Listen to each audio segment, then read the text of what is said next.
welcome to the Unitarian Universal. Good morning.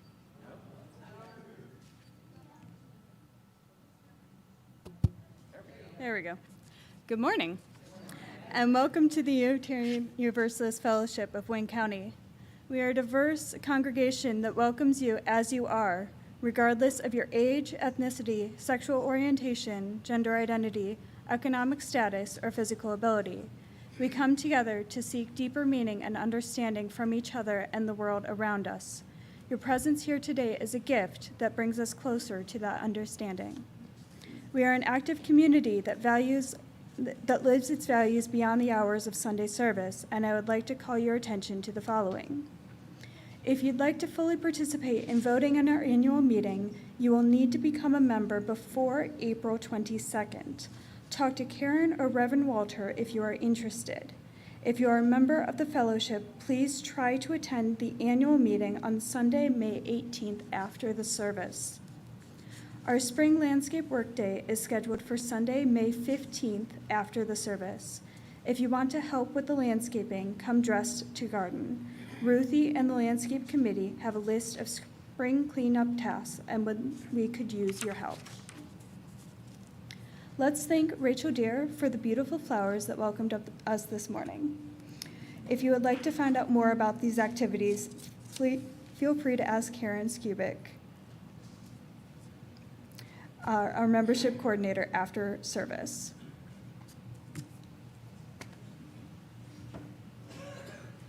Happy Easter. Happy Easter. Happy Easter and good morning, my friends. I am the Reverend Walter Clark of this beautiful congregation, and I would like to take this opportunity to allow those of you who are visiting us for the first, maybe even a second or third time, who would like to introduce yourselves, to have the opportunity so that we can welcome you. Is there anybody who feels brave enough who would like to say good morning? Would you like to introduce yourself? Oh, Karen is going to be our mistress of the microphone, but she'll come around. Yeah. I'm Allison. Okay, it's on. I'm Lindsay's girlfriend. I'll be joining once we're actually moved into Worcester, whenever that, maybe, but she'll probably see me on Wednesdays when I'm bringing her for choir practice. Awesome. Welcome, and thank you for bringing one of our wonderful voices with us. Here we go. I'm Tucker Eichelberry, and my mom works in the youth room. Thank you for coming with us this morning, Tucker. Anyone else feeling the need to say hello, would like to be welcomed? It's a big group. We can be a little scary, I understand. That's okay. Know that even if you are quiet and reserved and introverted, you are definitely not alone in that regard. So I think about 80% of us here may be introverted. And you are fully welcome here as you are. You are a gift to this community. Thank you for joining us here on this beautiful Easter Sunday. Now join us as we begin our worship service.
Our chalice lighting this morning is from Maya Angelou. History, despite its wrenching pain, cannot be unlived, but if faced with courage, need not be lived again. Lift up your eyes upon the day breaking for you, give birth again to the dream. Let us now rise in body or spirit as we sing our opening hymn, Life is the Greatest Gift of All. The words will be on the screen. The music can be found in the gray hymnal, number 331.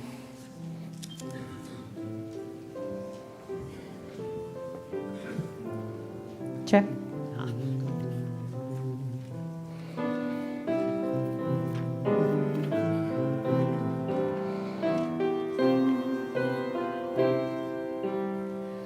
Life is the Greatest gift of all, the riches on this earth.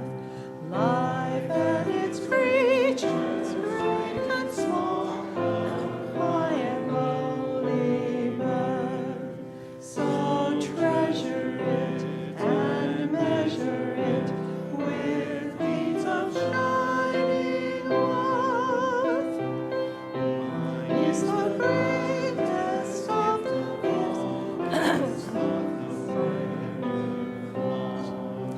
It seeks creation's hidden quest to mountain walls and walls. It makes the wind, it shakes the storm, it makes the outmost stars. We are the life and shining gift, the measure of all things. Up from the dust, our temples lift, our vision soars on wings. For seed and root, for flower and fruit, our grateful spirit sings. Please be seated.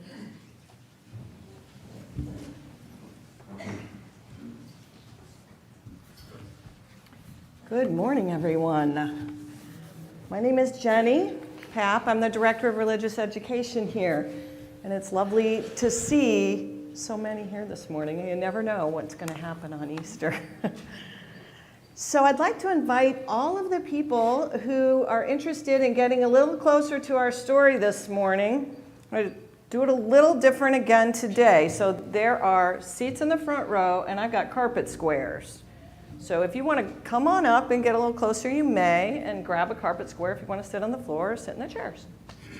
Up to you. Here's the carpet. Hawthorne. Let's try these. Y'all want to grab one? You can just sit right here. Thank you. Good morning. You're going to sit in the chairs? Okay. Yeah. Wherever you want. Good morning, Julia. There you go. Perfect.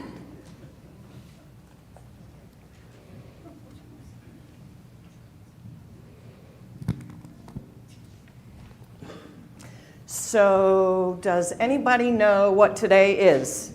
Saturday, Easter. It is Easter, that's right. You are very right. Do you know, anybody want to tell me one thing they know about Easter? Easter rabbit. The Easter rabbit.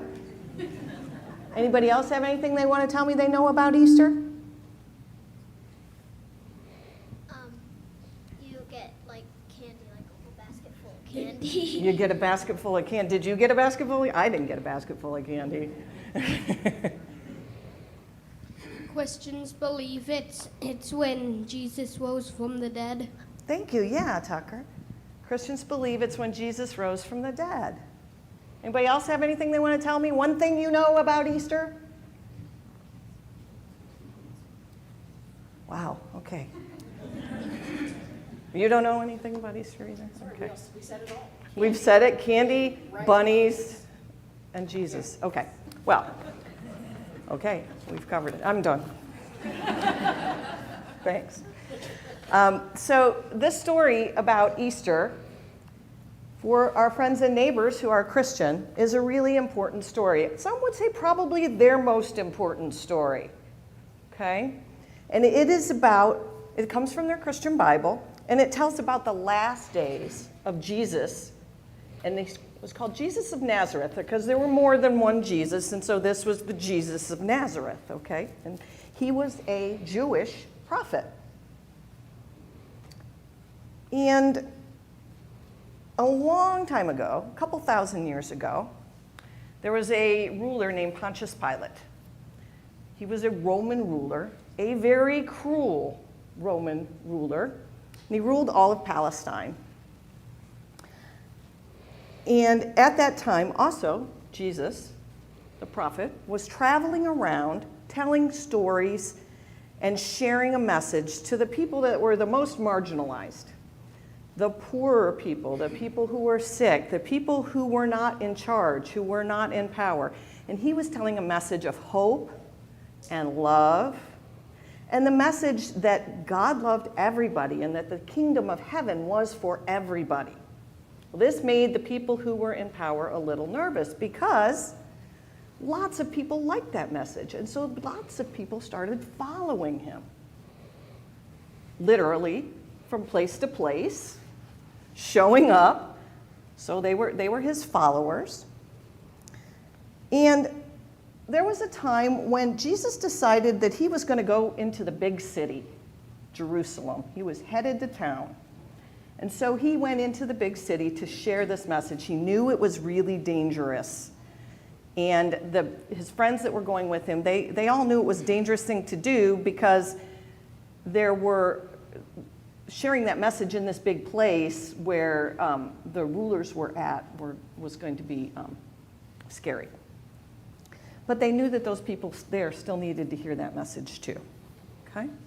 So on the Thursday of the week that he went in there, into the city, he shared a meal with some of his friends, and then they went to a garden to pray for strength and courage. And when they got there, while they were there praying and making sure that they had some strength and some courage and speaking to God, the Roman soldiers came and they arrested him. The very next day, on Friday, the rulers condemned Jesus to death, and it was a very cruel death. The death that the rulers determined was for troublemakers was to nail a person to a cross and leave them out until they died. Well, after Jesus died, one of his followers took him to a tomb.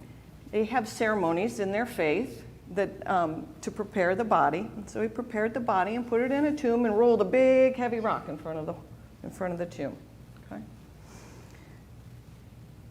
And went back to find the other followers. Now, everybody left town.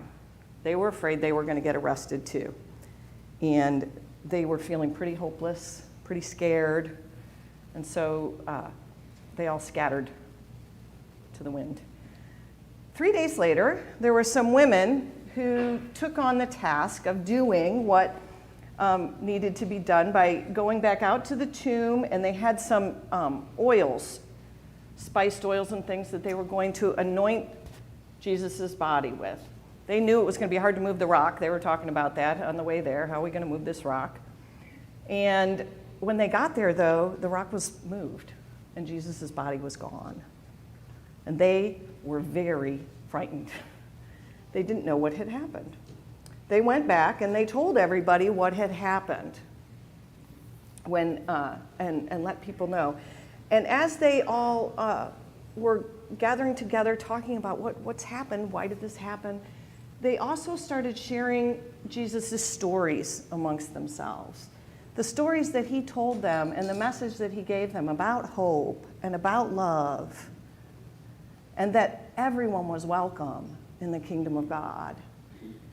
And as they gathered together over the next months, days, months, over time, every time they did that, they started noticing that they felt Jesus' presence among them.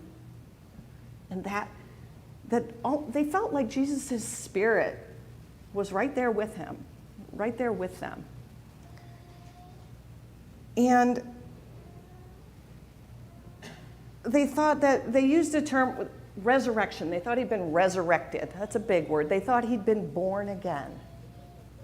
And Christians to this day believe that is their part of their Christian belief, that Jesus was born again back with the message of hope into this world. And as they shared this message, they gradually began to feel a little better. They were still always sad. It never really went away.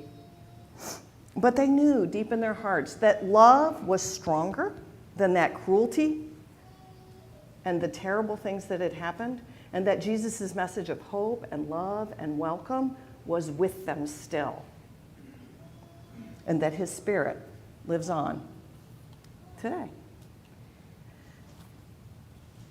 It wasn't the final chapter. There was more. So, does anybody have questions about that story that I might know the answer to? Or about Jesus? Questions about Jesus? Okay. So I thought it was important for us to make sure we knew the story that is so important to our Christian friends and neighbors, and to understand. And then we can think about it. And is there anything in that story that's important to us? That message of hope and love and welcome. Okay? We are going outside. Lots of boots, I see that. That's good. We can sing the children out. We'll go this way first. And thank you for sharing the story with me today, everyone. You can go ahead. Don't worry. Yeah. Going on, our hearts go with you. Grow in joy, our hopes come true. Learn in love and grow in wisdom. Shine your light in all you do.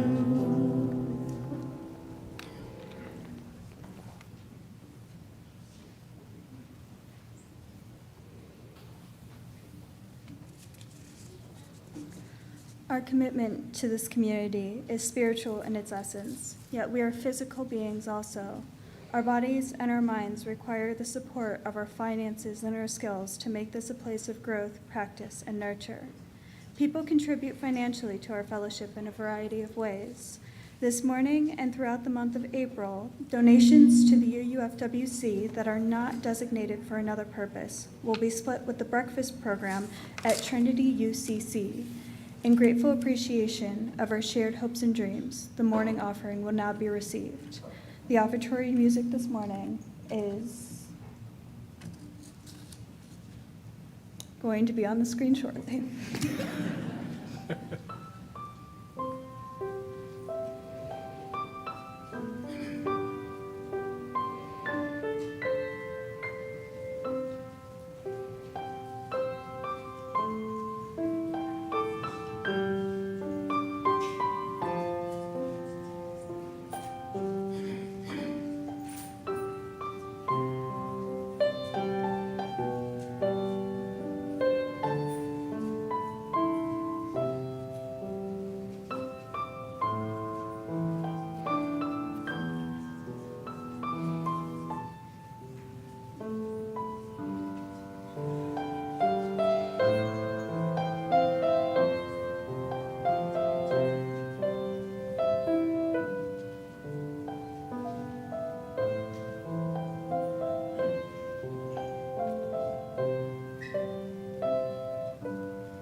Let's dedicate this offering. Please join me in the unison reading. The words are on the screen. Let us be grateful when we are able to give, for many do not have that privilege. Let us be grateful for those who share our gifts with us, for we are enriched by their giving. Let us be grateful even for our needs, so we may learn from the generosity of others.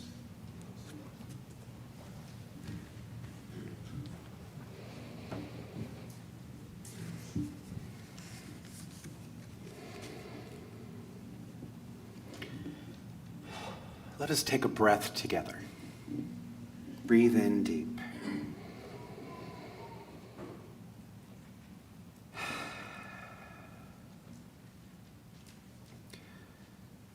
We come together on this day, a day that is holy in the Christian tradition, a tradition that many of us were born into and have questioned for a long time. Today, for many of us, is a day that holds complexity, of pain and reminders of things that we used to be, of how we used to feel about ourselves when we would gather on a Sunday. We breathe together knowing that that is part of who we are, but not all of who we are. We breathe together knowing that we have come past and made strong from our past. As we gather in this community, we hold the sorrows of each and every one of us. We hold in our hearts Alex Lowry, who asks that we keep the staff of Worcester Community Hospital in our hearts and minds. They have had a tough time for years and have recently unexpectedly lost 2 co-workers and friends this week. In an already traumatic environment, that added weight is a lot to bear. We are so grateful for those who work in that sector, and our hearts and our love is with them always. We hold Doris Cannon in our hearts. Her brother, Rich, has been in ill health for a while, having 2 heart attacks in December. He's going back for surgery again on the 21st. We ask for healing, for strength for him as he goes through this. And we also hold deep in our hearts the people of Grand Rapids, Michigan this weekend, who are dealing with yet another murder of a young black man at the hands of police. Patrick Leola was murdered, shot point blank. We pray for strength in our systems, that those who are in authority understand that justice is not vengeance. We pray for the community to have strength and to see the ways of love. And we also remember that this is a time of joy, a time where we see the daffodils are actually coming up through the ground, and we try to forget that there may be snow this week. We hold in our hearts the Michelle family, who would like to thank everyone who helped out with Hayden's project to help put new boards and the stock trail at the Memorial Park. What a beautiful thing to do in the Easter season, to make something accessible and beautiful for everyone. And we also hold joy for Marty Livingston, who, as we know, has been fighting with a brain tumor And after her last MRI, nothing has changed. It is looking good. The MRI visits are going to be further and further apart. And we are so happy for Marty. Let us remember that the love we have for each other strengthens us. That when we celebrate our joys and our triumphs together, we become a better community. May we never forget that when we share our sorrows together, we divide them, and we lessen them. Thank you for being here this Easter Sunday and every other time. For you and your love makes this community holy. May it be so.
Second-rate hand-me-downs, but I walk it with a reverent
This morning, our reading is from Margaret, Who Fights the Same Battle Over and Over by Nancy Schaefer.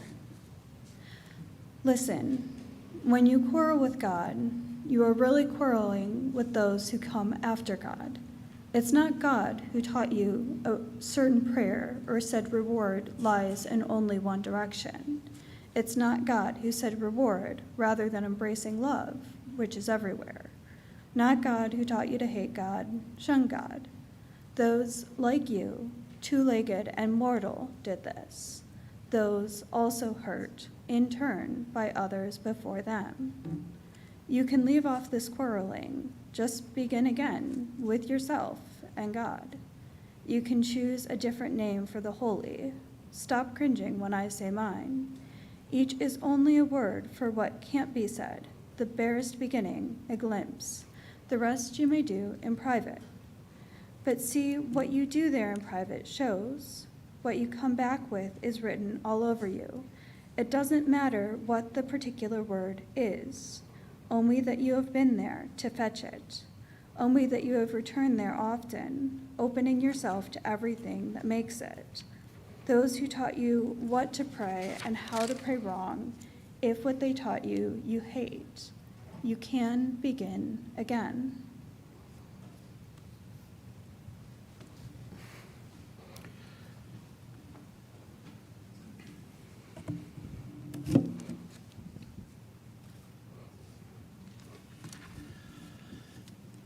So this Friday was fun.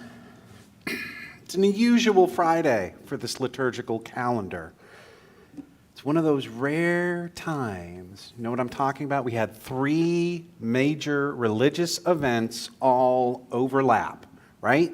Good Friday. What were the other 2? Passover, and we're in Ramadan. You know, when I saw that that was happening, my first thought was, how very you. Right?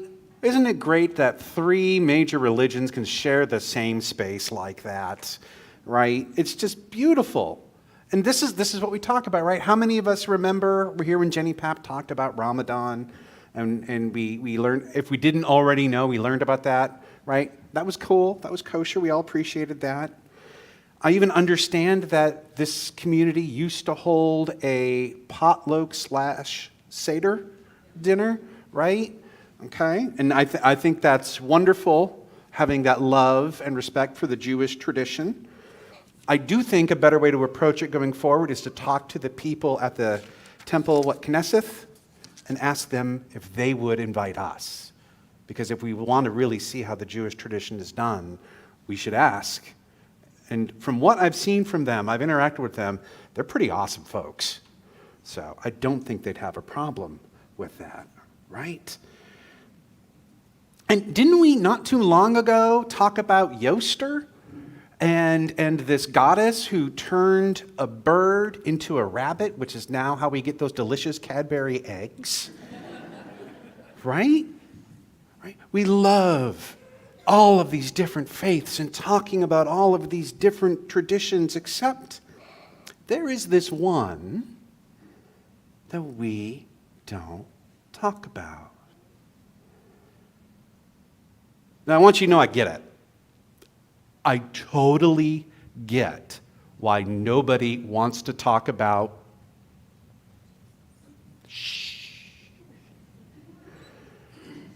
You cannot be a UU minister and not run into somebody who has told you that story. You cannot have a UU congregation without having somebody come to you and tell you the horrible spiritual abuse they have suffered in a Christian church. There are so many people who are in church systems that did not make room for them for who they were because they dared to do something like ask the questions. You know what the questions are? Why, if God is all-knowing and all-powerful and all-compassionate, why do bad things happen to good people? And a lot of traditions don't make room for that question. Another question that traditions don't make room for, let's see. Oh, did Jesus really do that wine thing? What about those loaves and fishes? Wasn't that really just everybody sharing their snacks instead? Did he really rise from the dead? Doesn't that sound a little fake? Or the other question that we often ask that gets us in trouble with the church. If God made me in their image, and if I'm a beautiful creation of God, then why do you hate me for loving someone of the same gender? Didn't God make me that way? Doesn't that make me a creature of God just as beautiful as any other creature? So many of us grew up in a faith that told us there was no room for us, for who we were, told us consistently we were not good enough. We were not given room. And so I get it. I get why no one wants to talk about Jesus. I love that Nancy Schaefer reading at the beginning because they had that line, when you quarrel with God, you are really quarreling with those who came after God. And I think we can all agree that those of us who have issues with Jesus, our issues are with those who came after. How many of us have read that bumper sticker, God save me from your followers? Right? For centuries, people have been arguing what Jesus meant, what Jesus said. Do you know how long this has been going on? It started almost immediately after Jesus died. Like, immediately. Do any of you know who Paul is? Raise your hand. Yeah. Oh, someone's about to lynch Paul. Right? Right? Paul is one of the key founders of modern Christianity. He wrote about 25% of the New Testament. We say about because there's debate about which ones he really wrote and which ones were wrote under his name and which ones are not even his at all, right? And he's probably one of the most controversial people in Christian history. And I'm going to give you a quick rundown on Paul, right? So hold in tight, we're getting a little academic. All right, so first of all, let's think about when Jesus was living, right? Let's go this side. I don't give this side enough attention, right? So let's talk about when Jesus was living, right? Jerusalem. Who was the occupying force at that point in time? The Romans, right? And they were occupying where the Jews lived. Now, any of us know, do we like occupying forces? No. So you get the idea that maybe the Jews didn't really care for the Romans a whole lot, right? That's fair. That's fair. But let me tell you, if you're an occupying force, How do you run everything? Do you do everything yourself? Or what do? You outsource some of it to the people you're occupying, right? You find some of those people and say, you know what? If you work with us, make things a little easier for us, we'll make it a little easier for you as an individual, right? So you've got those people who work with the occupiers. They work within the systems. How do the rest of the people feel about those people? Oh, they don't like him at all. Those people, that's Paul. That's Paul. Paul was a Pharisee. How many of you remember the Pharisees in the Bible when we talked about the Pharisees? Pharisees, always the good guy in the parable. Pharisees, always the nice guys. No. Pharisees were always the one who persecuted Jesus. That's Paul. All right. But Paul's an apostle. Paul wrote 25%-ish of the New Testament. How did that happen? Damascus. You're getting a little ahead of me. But we're getting to Damascus, right? Paul had a conversion experience on the road to Damascus, right? And then he followed Jesus around, right? No. When was his conversion experience? No. Like the week Jesus died, after Jesus' death. Paul had a conversion experience. Jesus came to Paul on the road to Damascus and told him to convert. So we've got a guy, Paul, who is used to working in systems of hierarchy, who is used to working with the enemy, who has a conversion experience, never worked with Jesus, persecuted him a little bit, didn't hang out with him. Oh, and by the way, after his conversion experience, he goes to Peter. Everyone knows Peter the Rock, Jesus' BFF, right? Peter and Paul, do they get along? Oh, no. Peter and Paul, big war between them. They do not like each other. Why? Peter wants to preach the message of Jesus to who? The Jews. Paul, everybody else, the Gentiles. So you've got somebody who's used to working with the Romans, used to not working with the Jews, not liked by the Jews, who then hears the message of Jesus and then goes out to preach that message.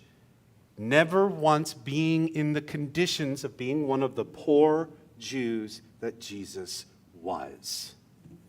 Never traveling with him or his disciples for long stints of time to fully get the message. I ask you, what is the possibility that maybe, just maybe, he got one or two things wrong? Now, before we demonize Paul, before we start yelling at Paul, and we have reason to demonize, but before we do, I believe his intentions. I believe he really believed the message of Jesus. I believe he wanted to further it and make it a good message. And I believe his culture, his upbringing, his past could not help but influence it and change it and twist it just a little bit.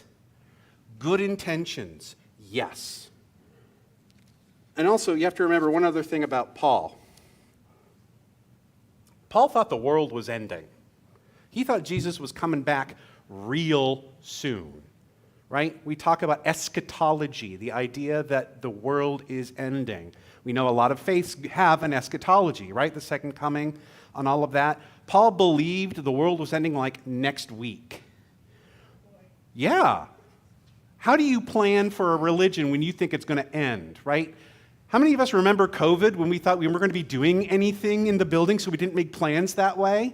We didn't think long-term. Well, I mean, in this case, you all really thought long-term, but by having your expansion.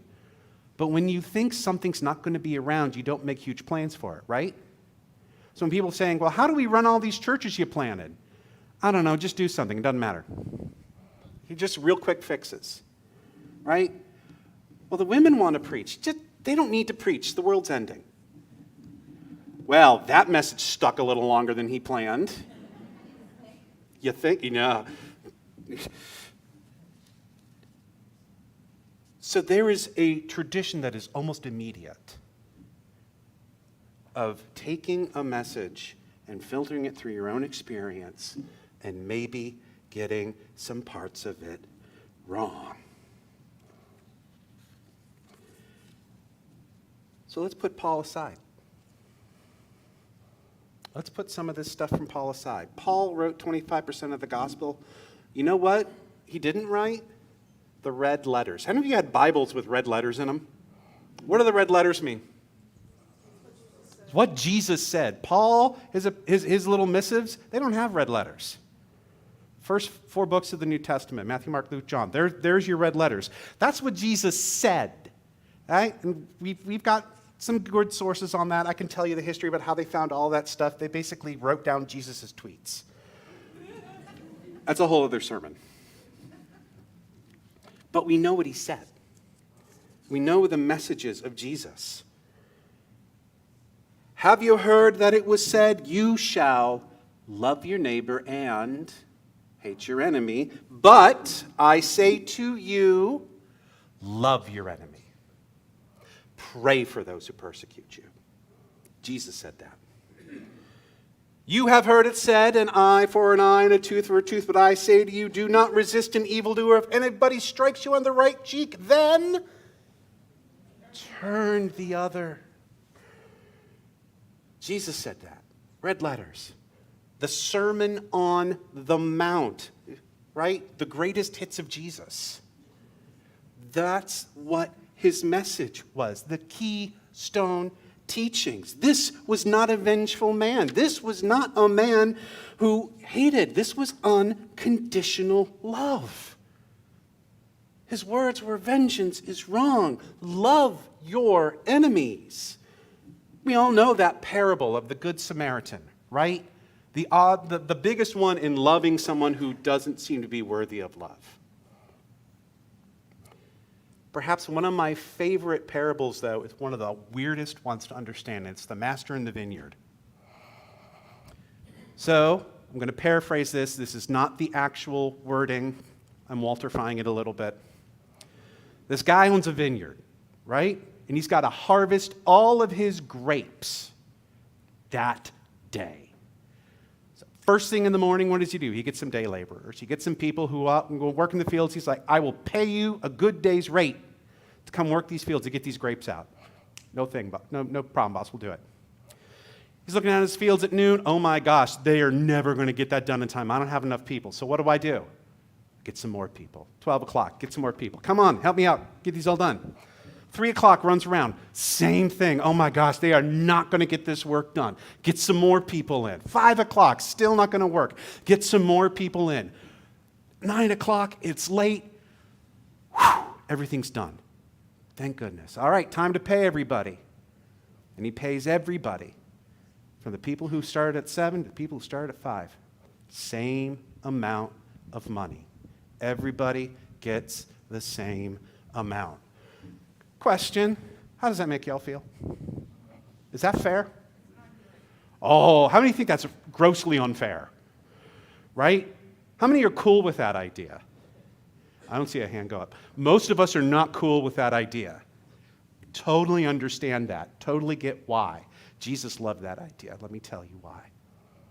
In the parable, the workers, the early ones say, what gives? Dude, I worked like 5 times as hard as these guys. And the guy who owns the vineyard said, what do you care what I do with my money? I told you what the rate was at the beginning. You agreed to it. It's a good pay rate. What do you care what I give to somebody else? The first shall be last. The last shall be first. Sound familiar? Mark 20:16. I know that one. Sorry, Matthew 20:16. We have this idea that we deserve something. We have this idea that we've earned our pay. It's a really good American value. When we're talking about unconditional love, when you're talking about the ideas of redemption, when you're talking about the ideas of being worthy, it doesn't matter if you work all day and all night or you just work that little bit, you get the same. It is a universal love. Sound familiar? Universalism. This is literally universalist theology. You can work all day or you can work a little bit. It's not how much you earn. It's not how hard you toil. You cannot earn this kind of love. You have already got it. That's the message. The last shall be first. The first shall be last. You are all worthy. That system where we think that everybody needs to be paid equally, it's hierarchy.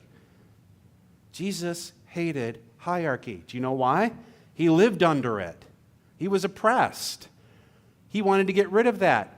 Not this top-down model, this layered model. Everyone on the same footing, right? Do you know that's what our church polity is based off of? The Cambridge Platform, 1648, everyone on equal footing. The first shall be last, and the last shall be first. You are all worth the same. You are all beautiful. You are all a full day's pay. That's what redemption is. We hate that word, or many of us hate that word redemption, because what does it imply? That you're not worth, that there's a problem with you in the first place. You're absolutely right. I need to be redeemed because I'm not worthy. This whole day is about wiping that slate clean. There is no longer this idea that you're not worthy. You are worthy. You always have been. As you are.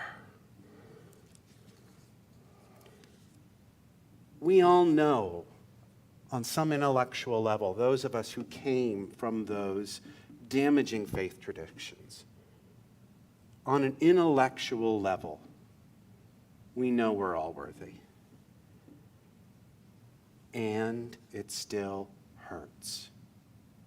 Sometimes dealing with Jesus still hurts on an emotional and spiritual level. And I'm sorry that happened. And I will hold your pain with you. And I will always tell each and every one of you, you are worth a full day's pay.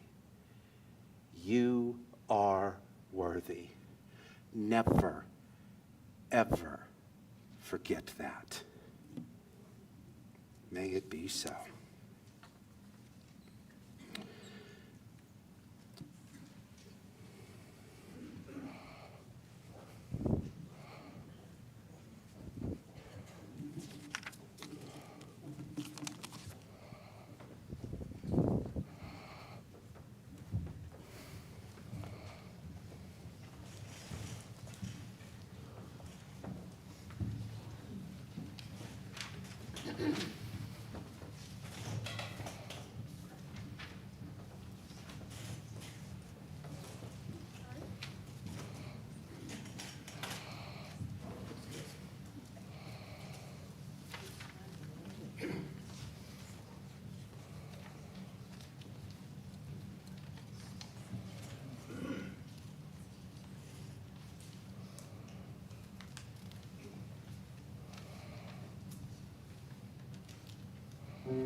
It would not be an Easter Sunday without the humanists meeting after service. Please join them. I believe Susan English is going to be speaking today. This is a wonderful opportunity to meet some of the best folks in our congregation, and I hope you will spend some time with them. Amazing Grace is such a beautiful song, and we all know it. And grace is such a hard concept to think about. To know that no matter what, you're worthy. That you can't earn that kind of love. So you just get it. You are all worthy. You are all as beautiful as those spring flowers that are coming up. Don't let anyone ever take that away. May that beauty shine bright forever. May it be so.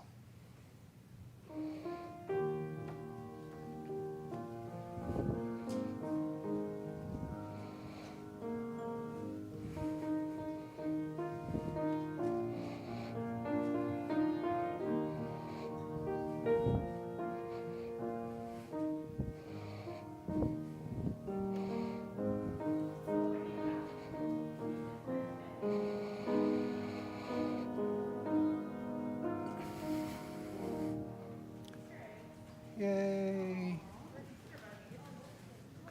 Hippie.